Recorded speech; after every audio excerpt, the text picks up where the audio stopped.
Yeah, I think all spiritual paths are good in that they strengthen your spiritual faculties. But I want to bring some awareness as to people needing to know which egregore they're a part of. Here's what I mean. In spirituality, there are solar only paths. Okay, that's just your crown chakra to the negation of the other energy centers because they are devalued. Um, there are solar lunar fusion religions, such as Gnosticism in some cases. And now Samuel Anwer, that's the opposite. There were over 30 different sects of Gnosticism during the time of, say, just after Paul. So to say Gnosticism is like saying human. There were many different versions of it, but the more modern day that the Gnosticism that became Freemasonry, Rosicrucian, Golden Dawn, Martinism, the French Gnostic Church. Okay, that is a solar lunar fusion. That's the perfect conjoining of your spirit, soul, and body. Lunar being the emotions, will, desire, bodily appetites. Solar being the initiatory masculine energy. Lunar being your feminine energy. Now, there are religions such as Anton LaVey's Church of Satan in the late 1960s, which was lunar only to the negation of solar. When you are lunar only, you demonize that which is solar as being the enemy. When you are solar only, New Age, Christianity, Islam, then you demonize that which has any trace, any hint of the lunar aspect. You'll even, as David Icke, even demonize the moon itself. Now, every planet has moons, but David Icke went so far as to say that our moon is not, it's just the dark side of the moon has aliens and demons. It's a storage unit. So NASA took a picture of the dark side of the moon. There's nothing there. Solar lunar religions such as the Rosicrucian group, which Queen Elizabeth is. If you're part of the Rosicrucian group, you know that that family is part of that. But when it was being formed, for example, I was studying the history of the 1895 French Gnostic Church and how to be part of it, or even a Martinist, for example, which is Christ consciousness. But because it incorporates the feminine aspect of divinity, and because it gives permission for the universality of God in all people, no matter their belief, therefore they were considered heretics and would be burned at the stake. So to avoid social retribution, the Queen and the royal family would just say, "Oh, Church of what is, I don't even know what in the exoteric or in the outer social sphere, I don't even know what she's queen of, which church. But anyway, she's Rosicrucian. That's solar lunar conjoining of opposites, the alchemical marriage. In my opinion, what Revelation chapter 21 and 22 were not manifesting but pointing to, that there would come a day when the spirit, masculine initiation of a new day, blueprint, visual grid, and the feminine, the bride, the woman, the power to give birth, the emotions, the will, the MLK spirit to give voice.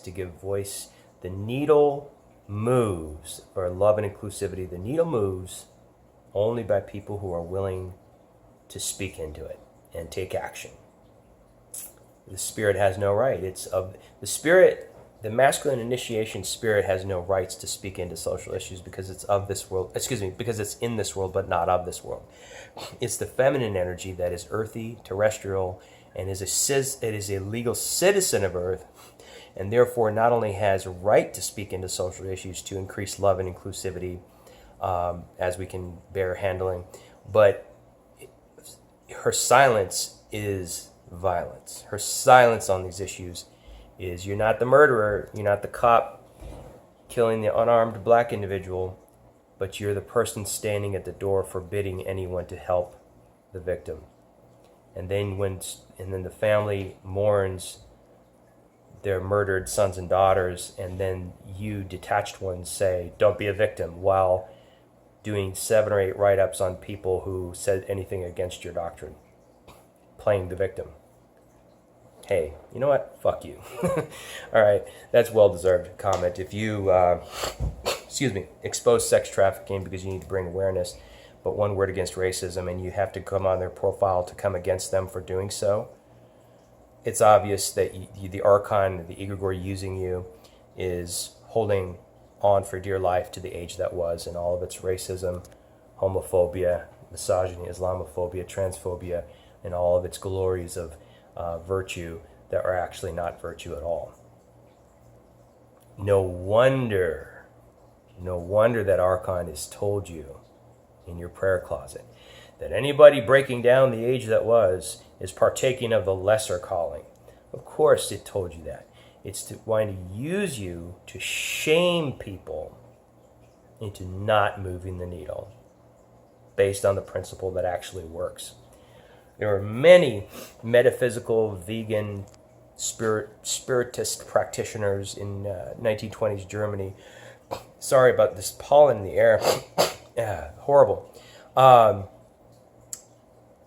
lot of metaphysical practitioners in Germany that just wanted to visualize only. It didn't work. It did not save any Jewish people. We had to take action. We had to bomb them. Where was I going with that? Hold on. Okay, so that is the understanding of the solar-lunar fusion, the alchemical marriage of spirit and body, celestial and terrestrial, not the age of Pisces, which was the single eye was looking out of one to the negation of the emotion, telling your emotions, you're not the real me, my thoughts are not me, but the fusion of spirit and subjective and objective come together. Masculine, feminine, terrestrial and celestial, masculine, I already said that. The subjective world of your encounters and the objective world of cell phone video. Cell phone video footage is objective, okay? The subjective is what the spirit world has told you about that. So when you bring the two together in the fusion, both are more than they were alone. In the age of Pisces, you didn't do that. The single eye that Jesus brought in was looking out of just the subjective and not incorporating the objective reality of what's going on in the world, because it didn't matter to the higher eye. It didn't matter. I don't live there. Those are not situations that involve me. In the world, but not of the world. But the bride descends to heal the nation. She is of the world. She gets her hands dirty because she loves people. She's the Good Samaritan who didn't walk on by the beaten and robbed man because, I don't want to do anything in ego. A strong sense of self caused the Good Samaritan to actually take action and help the beaten and robbed man. He wasn't telling him to have a victim mentality. He was saying it takes action to better the situation. Okay. So here's the point. Once you have a certain type of epiphany where you're thrust into just the solar part of you, it's not so that you would stay there forever and demonize all things lunar. Like David Icke not only said that the moon is not real, that the Queen of England is a lizard demon Anunnaki who changes into a lizard and eats people.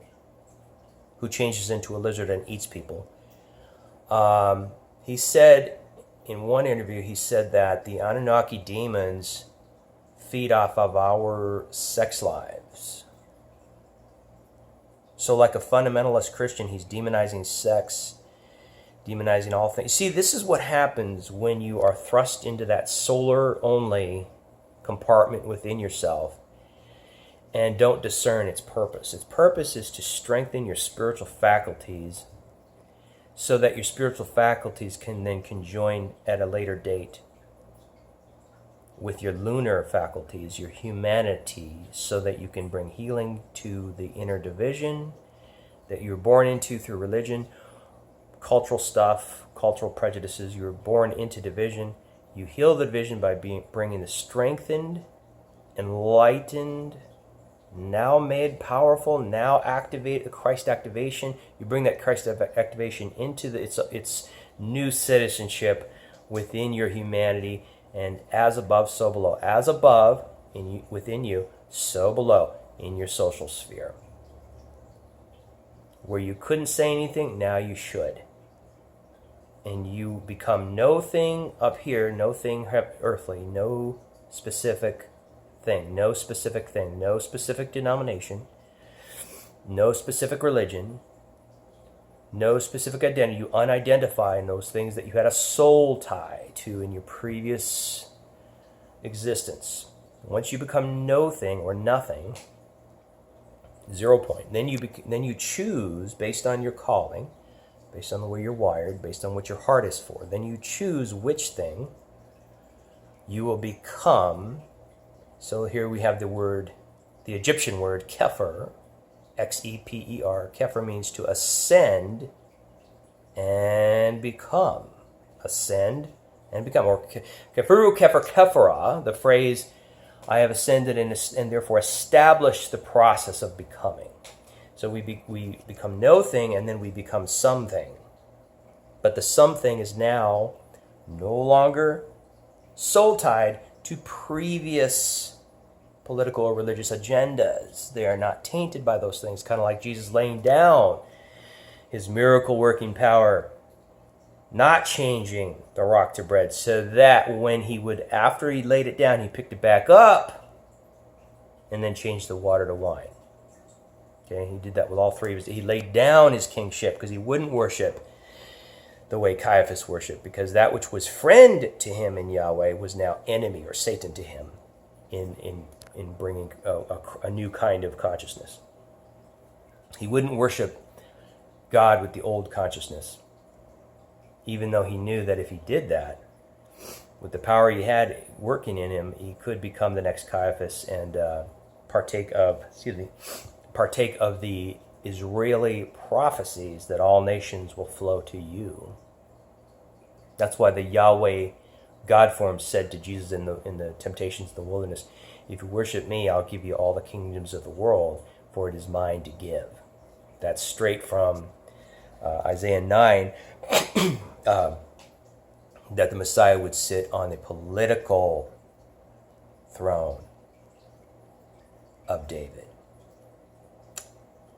Even in Luke 1, they described it that way. The angel said, he will sit on the throne of David. David sat on the throne of Judah. In the New Testament in Greek, it's called Judea. Herod was the one sitting on the throne of David, king of Judah, during the time of Jesus, fulfilling that prophecy. Jesus didn't fulfill that prophecy. But he did fulfill it spiritually as righteousness, peace, and joy in the Holy Spirit. But once you hit the solar-only part of you, and you stay too long and don't discern its purpose of creating a healthier world eventually, once you cleansed from political and religious agendas. Because once you're cleansed, you can speak into social scenarios from a place of empowered love. But if you stay there too long, you will demonize your own lunar energy, your own feminine energy. And you'll demonize those affluent, influential people in society who have the lunar energy at work, such as the Queen of England, such as the secret societies who were secret societies because they understood the feminine aspect of the divine and were going to be burned at the stake if they taught it openly. So they had to teach it in secret to trusted people who went through initiations. So again, say, Lord Jesus, come into my heart. And immediately The eye of the solar-only energy opens. That eye opens in your clay, in your earth suit, and you immediately feel like the devil is running the world, like the whole world. We are of God, little children, and the whole world lies in darkness. You immediately feel like a devil cabal runs the world. That's what happened to David Icke. That's what happens to Christians. That's what happens to Islam, Muslims. That's what happens. That does not happen to Wiccans, most witches. Witches, that just means people who practice the religions that were prevalent in white Europe before Christianity took over, or before the Emperor Constantine forced white Europe to accept Christianity under duress. And then white Europe would force black Africans to accept Christianity under duress. It wasn't willingly. But 10 generations later, in both communities, it's just assumed that this is the truth. It's imprinted in the dendrites of the brain, of the imaging centers. Okay, so practitioners of pre-Christian religion, whether Nordic religions in white Europe, Voodoo in Black Africa, Santeria in South America, Macumba, Palo Mayombo, whatever. So, any religion that takes you away from your heart will cause your heart to atrophy, meaning degenerate. And then this is why a lot of the New Age gurus have kind of a TV static, kind of a dead vibration, even though it's a strong, tangible, it's a vibration that is very much felt, but it feels like TV static rather than warm, comforting, nurturing love. So when we ascend, it's that we might descend. So the great mystery phrase at the end of John 1, Philip goes and finds Nathanael. Jesus says to Nathanael, he says, hey, this is the Messiah. So Nathanael's talking with Jesus, and Jesus says, before Philip called you, when you were sitting under the fig tree, I saw you. So there's a mystery phrase. Quote, sitting under the fig tree was a phrase that the Jews knew very well. It was written 4 times in the what we call the Old Testament, the Jewish scriptures. It was written 4 times, and it was a metaphor. Sitting under the fig tree was a metaphor for the kingdom of God having fully come on earth and there being peace on earth. So for him to say, before Philip ever told you about me, I saw you under the fig tree. There's a mystery phrase. Because you have the fullness of God in your inmost light, and it will unveil in graduations, bringing you into its appearing. Blessed are those who love his appearing, right? Because you were complete before you even began the journey. And now you're accepting the journey. Hey, it can't not happen. All the promises of God will happen in you. And that's the reality of the matter. Before you even got started on the path.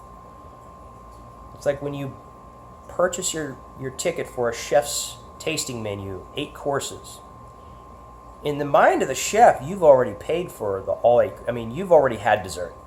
I mean, you've already, it's a done deal. You know, once your butt hits that chair, all 8 courses are going to be served to you. End of story. Because you've already paid for it. You're there. You might not be on dessert course yet. You may just be eating a little caviar or salad.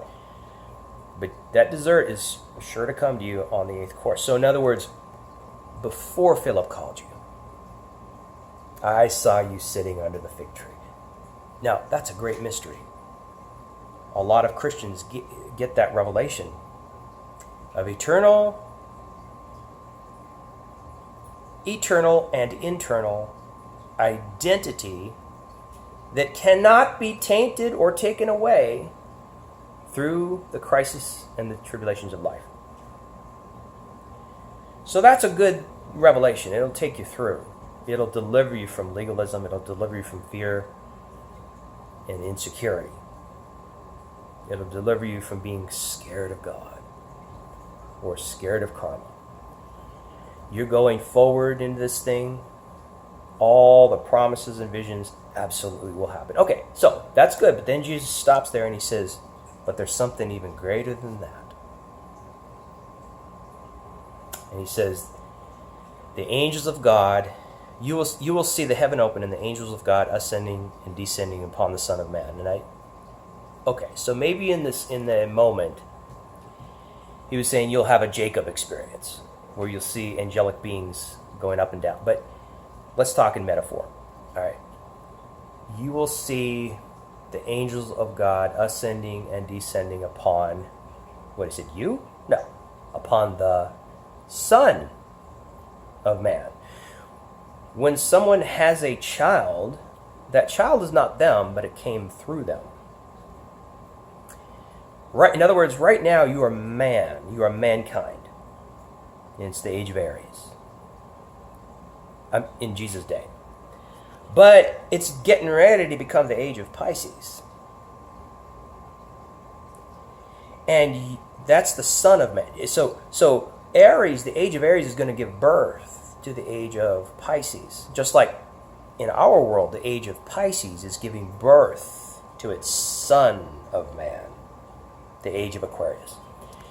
And then he says, to Peter, James, John, Thomas, Mary Magdalene, he says, some of you standing here will not taste of death until you've seen the Son of Man. In other words, you'll become the product of consciousness, even in this lifetime. You will become the fruit of the Spirit. You will become... See, when a woman has a baby, that's the fruit of her womb. When you give birth to the Christ nature, that's the fruit of the Spirit. You can't act like it. You either are it or not through a process. So some of you standing here shall not taste of death till you've seen the Son of Man, till you've seen the age of Pisces within yourself, even though it's still the age of Aries. So some of you watching this will not die until you've seen the age of Aquarius within yourself, even though it's yet the age of Pisces. The Son of Man, the product.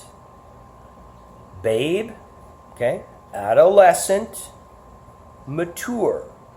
So the adolescent version of your spiritual walk is the Son of Man, because the babe or the initiation stage was man. So man gives birth to a new self. The new self emerges, and there's the Son of Man. There's the adolescent or juvenile stage. No longer so legalistic. In your Garden of Eden state, you are given what to think and say and do by mentors, spiritual fathers and mothers. You're provided for because you're a babe. But in your adolescence, you start to discern your good and evil, your light and darkness, your upper and lower waters. Let me plug this in. The James 3:15, higher and lower wisdom. You start to discern it. And then you give birth to the Son. You see the Son of Man again. And you give birth to the tree of life, which is above the concepts of good and evil that you could understand back then. And the tree of life, you're above duality, and from there you use any, even that you can go into even the infernal part of you, the rage against social injustice. You can even use that for a good purpose because it's no longer tainted with duality. It's no longer now it's kind of like the mythology of Solomon, who once he transcended, he was no longer David, the man of war. He was Solomon, the man of peace, because he'd made peace with all inner divisions, and he was above duality. That's why in the myth of legend, in the myth of Solomon, he was able to invoke demons to build God's temple by God's instructions. So put him to good use. You can use your rage against social injustice to put it to good use, to speak a new day into existence. And it's not even low vibrational. It's because everything you do at that point, once you're above the 3D world. Once you're above that, the problem that the New Age world and the Christians have is that once they ascend, they don't want to descend. They think that's it, but there's another step. There's another step. From nothing, we become something.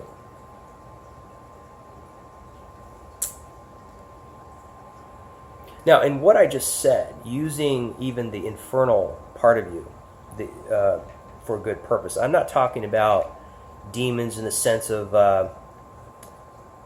in acts of murder and rape. Demons are created; those are malefic beings that have ill intent. I don't mean that. Solomon was invoking beings that were like gods in the previous civilizations. Those are very different. They have functions. They have royalty. They have.